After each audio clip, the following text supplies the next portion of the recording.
श्री राधे राधे। भक्तों में आपको सुना रहा था प्रभु की कृपा से रामकृष्ण परमहंस के बहुत ही प्रिय शिष्य श्री दुर्गाचरण नाग जी का मंगलमय चरित्र। एक डॉक्टर थे वे होम्योपैथी के, पर महाराज उनको पैसे कमाने की कोई भी चिंता नहीं रहती थी। वो तो धर्म ही कमाते थे, अर्थात धर्म का ही लाभ प्राप्त करते थे। आपको मैं बता रहा था किस किस प्रकार से गरीब रोगियों के लिए अपना ही पैसा खर्च करते थे। उनसे तो लेना दूर रहा, अपना ही खर्च करते थे। और मैं आपको बताता हूँ इसी विषय में कि एक बार नाग महाशय को एक रोगी की चिकित्सा के लिए फरीदपुर के अंतर्गत भोजेश्वर जाना पड़ा और रोगी के आरोग्य लाभ करने पर उन्हें एक नया कंबल और 8 रुपए दिए गए। कलकत्ता लौटते समय वे स्टीमर का टिकट खरीदने जा रहे थे। उसी समय उन्होंने देखा एक भिखारिन और उसके बच्चों को जो भूख के मारे मरे जा रहे थे और ठंड के मारे ठिठुर रहे थे।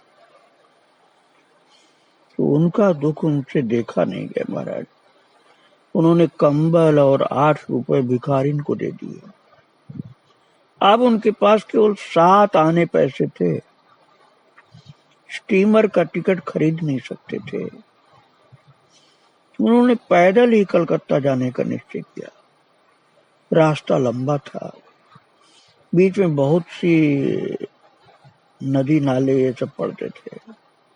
कभी नौका मिलती थी तो उससे पार होते थे, नहीं तो तैर कर पार हो जाते थे। बड़े कष्ट से 29 दिन में कलकत्ता पहुंचे महाराज। इस प्रकार नाग महाशय का जीवन परोपकार और भगवत चिंतन में बीत रहा था। इसी बीच उनकी माँ का देहांत हो गया, मासी का, माँ का नहीं मासी का, और इससे उन्हें बड़ा धक्का लगा। तो उनके अंतर में इस नश्वर जीवन के प्रति वितृष्णा और मृत्यु के परे अमृतमय चिर जीवन की आकांक्षा ने प्रबल रूप धारण किया और प्रबल रूप धारण किया। उन्होंने दीक्षा लेकर के भजन साधन में पूरी तरह जुट जाने का निश्चय किया। दीक्षा गुरु की खोज में वे नित्य रात्रि में गंगा तट पर जा बैठते। वहां साधु सन्यासियों का आना जाना लगा रहता। शायद उनमें से किसी की दृष्टि उन पर पड़ जाए और वे उससे दीक्षा लेकर धन्य हों, ऐसा वो सोचते रहते थे। एक दिन वे गंगा तट पर उदास बैठे थे। हठात एक नौका उनके निकट आकर किनारे पर लगी और विस्मय सहित उन्होंने देखा उसमें से अपने कुल गुरु बंगचंद्र भट्टाचार्य को निकलते। उनकी पदधूल लेकर के नाग महाशय ने उनके आगमन का कारण पूछा। उत्तर मिला, बाबा तुम्हारे पास ही छूटा चला आ रहा हूं। महामाया का आदेश हुआ है तुम्हें दीक्षा देने का, इसलिए आदेश पाते ही बिना कोई समाचार दिए चला आ रहा हूं। नाग महाशय के दोनों नेत्र सजल हो आए। ये सोच करके कि जगत जननी ने उनका भाव जान करके उनके गुरुदेव को उनके पास भेजा है। वे सपत्नी कुलगुरु से शक्ति मंत्र में दीक्षा लेकर के धन्य हुए। मंत्र प्राप्ति के पश्चात उन्होंने एकांत निष्ठा के साथ भजन आरंभ किया। वृद्ध पिता को अवकाश दिलवा करके एक गांव भिजवा दिया। उनकी सेवा के लिए पत्नी को उनके साथ भेज दिया। भेजते समय उससे बोले, देखो एक बात सदा ध्यान रखना, मेरे इस हाड़ मांस के पिंजर की ओर दृष्टि नहीं रख करके सदा जगत जननी को पुकारना। उनकी शरणागत होने में ही इस जन्म की सार्थकता है, और उसी से होगा इस काल और परकाल दोनों का कल्याण। उस समय कलकत्ते में रामकृष्ण का नाम चारों ओर सुनने में आ रहा था। नाग महाशय की इच्छा हुई उनका दर्शन करने की। एक दिन अपने मित्र सुरेश को साथ लेकर के वे दक्षिणेश्वर पहुंच गए और ठाकुर के कक्ष के सामने बैठे थे प्रताप हाजरा, जो बहुत दिनों से ठाकुर के कक्ष के निकट रहते हुए भी उन्हें समक्ष नहीं पाए थे और धोखे में डाल दिया करते थे उन लोगों को जो उनके दर्शन करने आया करते थे। उन्हीं से नाग महाशय ने पूछा, यहाँ जो एक साधु रहा करते हैं वे कहाँ हैं? तो उत्तर मिला, वे तो यहाँ नहीं है, चंदन नगर गए हुए हैं, आप फिर कभी आए। और महाराज हताश होकर दोनों लौटने को हुए। उसी समय रामकृष्ण ने दरवाजे के पीछे से गुप्त रूप से इशारा किया चले आने का। ये लोग समझ गए कि वे ही रामकृष्ण हैं। ये कक्ष में प्रवेश कर गए। नाग महाशय दंडवत करके कक्ष के कोने में बैठ गए और ठाकुर ने स्नेह पूर्वक दोनों का नाम, धाम ये सब पूछा और नाग महाशय का विवाह हो गया ये सुनकर आश्वस्त करते हुए बोले, कोई चिंता नहीं, संसार में पड़े रहना कीच में पद्म की तरह, जैसे कीचड़ में कमल होता है ऐसे रहना तुमको, ऐसे बोले परमहंस जी। और उन्हें विदा करते समय स्नेह पूर्वक कहा, एक दिन फिर आना। महाराज स्वयं परमहंस जी ने कहा, एक दिन फिर आना। और लौटते समय नाग महाशय सोचने लगे, ठाकुर ने कृपा करके चरण तो स्पर्श करने दिए ही नहीं। दूसरे दिन जब वे फिर गए, रामकृष्ण बोले, तुम डॉक्टर हो ना, जरा देखो तो मेरे पैर में क्या हो गया है। नाग महाशय ने अच्छी तरह देखकर कहा, पैर में तो कुछ नहीं दिख रहा, और भी अच्छी तरह देखो ना। परमहंस जी बोले, और अच्छी तरह देखो ना। तो उसी समय नाग महाशय के मन में स्फूर्ति हुई कि ये अंतर्यामी ठाकुर का स्नेह वश, ये कह लीजिए छल पूर्वक उनकी वांछा पूर्ति करने के प्रयास के सिवा और कुछ नहीं। जो पिछले दिन सोचा था ना कि चरण नहीं छूने दिया, वही लीला चल रही, चरण स्पर्श करने के लिए बहाना एक बनाया है। तो रामकृष्ण की दया का स्रोत नाग महाशय के प्रति प्रवाहित होने लगा। एक दिन उन्होंने उनके वक्ष पर अपना चरण स्थापित किया। नाग महाशय को उस समय एक दिव्य अनुभूति हुई। चराचर विश्व में एक स्वर्गीय ज्योति को ओतप्रोत देख करके वो धन्य हुए।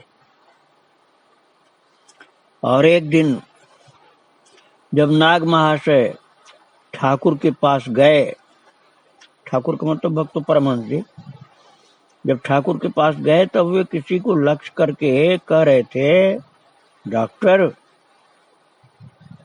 वकील, दलाल आज के लिए धर्म लाभ करना बड़ा कठिन है। फिर बोले, देखो ना, डॉक्टर का मन हर समय रोगियों और औषधियों में पड़ा रहता है, वो भगवत चिंतन कैसे करे।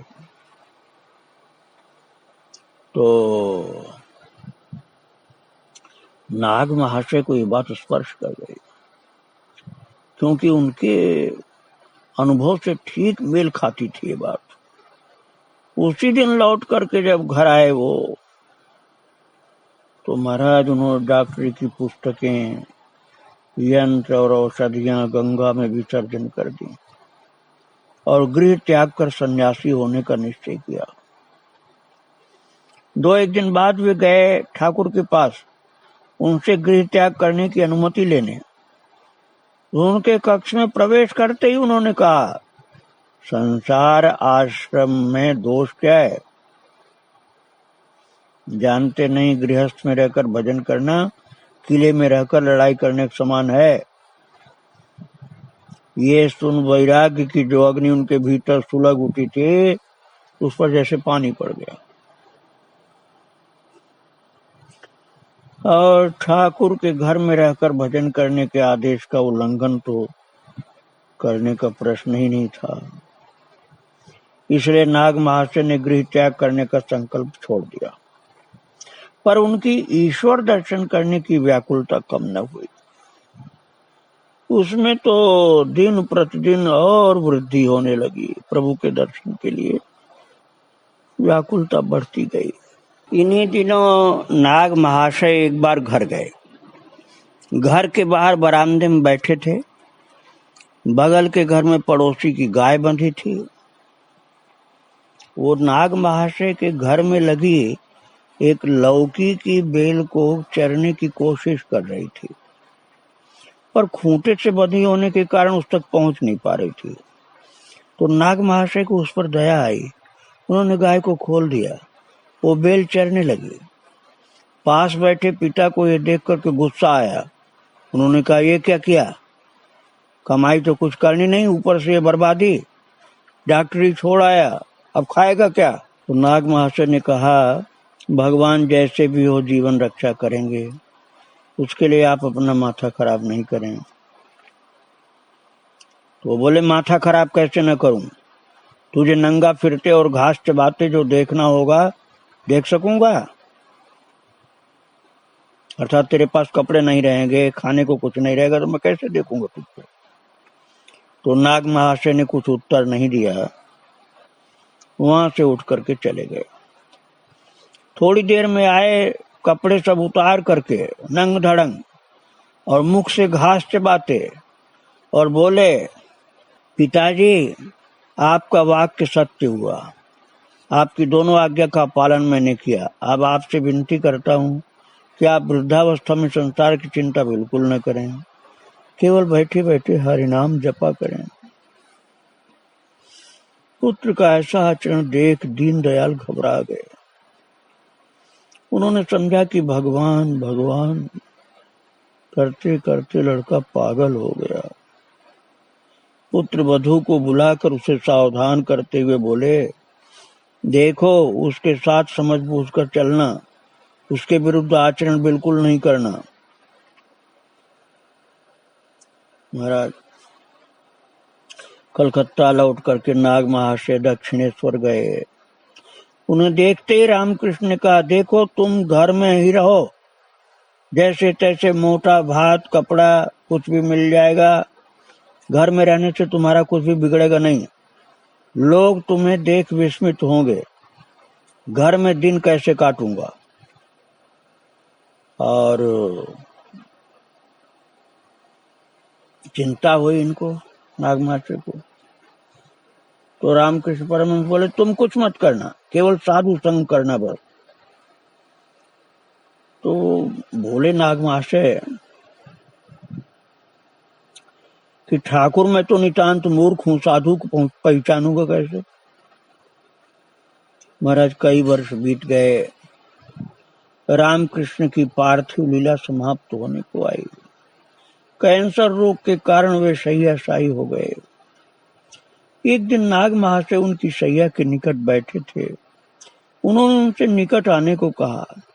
निकट जाने पर वे बहुत देर तक उन्हें कस कर आलिंगन किए रहे महाराज परमहंस जी, और बोले, तुम्हारे शांत शीतल देह के स्पर्श से मेरी ज्वाला यंत्रणा कम होगी। महाराज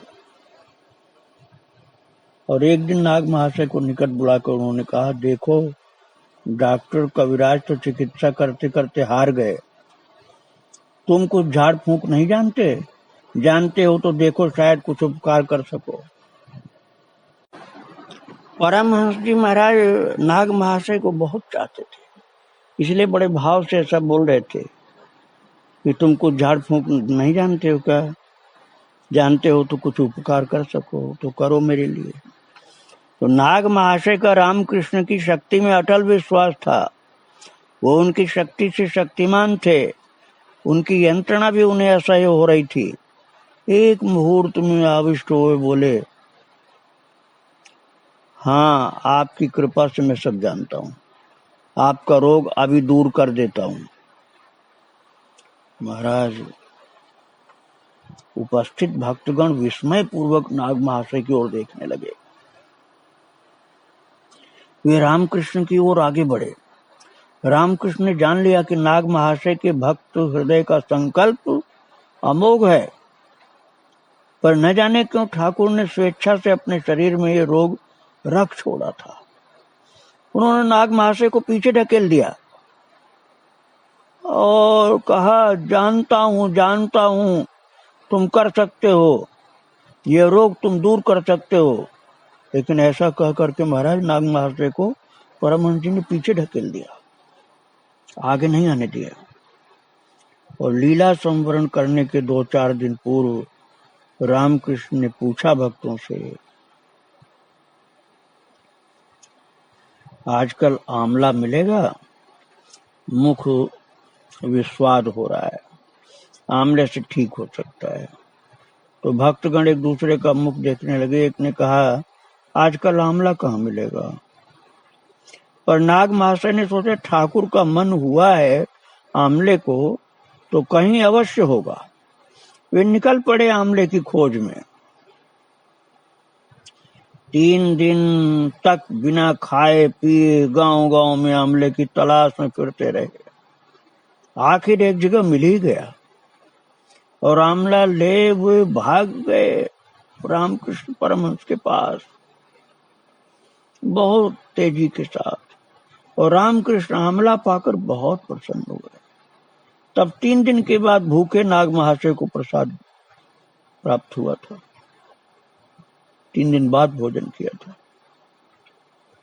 ऐसी लगन थी गुरु के प्रति।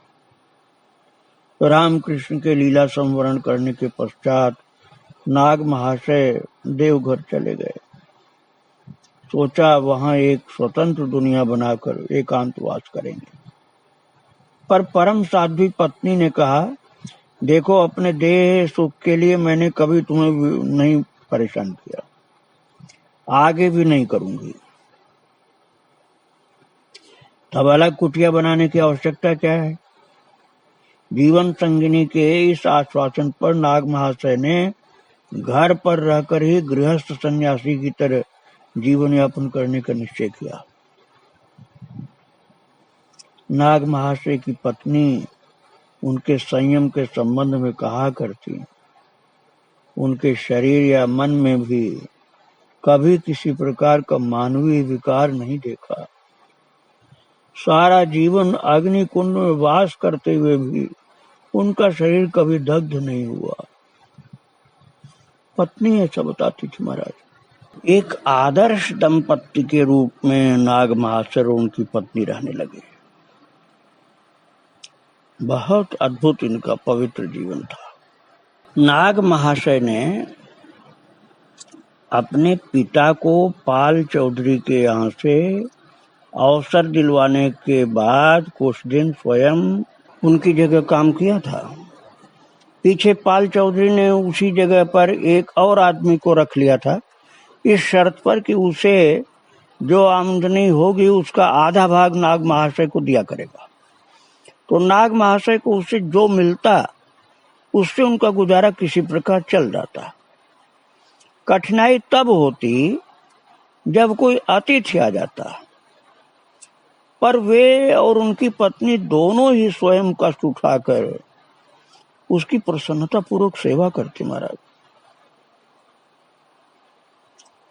कभी ऐसा भी होता कि घर में खाने को कुछ नहीं होता तो बाजार से उधार लाकर उसकी सेवा करते, अतिथि की सेवा करते। एक बार घनघोर वृष्टि हो रही थी, तो उसी समय रात में 2 भक्त आ गए। तो नाग महाशय के घर में 4 कमरे थे, उनमें से 3 की खपड़ेल चू रही थी। केवल एक घर था सही, जिसकी छत नहीं टपकती थी। तो उसमें नाग महाशय सोया करते थे सपत्नी। तो उस दिन उन्होंने अतिथियों को उस घर में सुलाया और स्वयं रात भर पति पत्नी दूसरे घर में खड़े खड़े नाम जप करते रहे महाराज। ऐसी तपस्या थी इनकी। इनका और चरित्र में आपको भक्तों फिर सुनाऊंगा। आज यही इनके चरणों में विराम कर रहा हूँ, इनके चरणों में प्रणाम कर रहा हूँ। आप फिर आगे सुनेंगे। श्री राधे राधे, जय श्री राधे।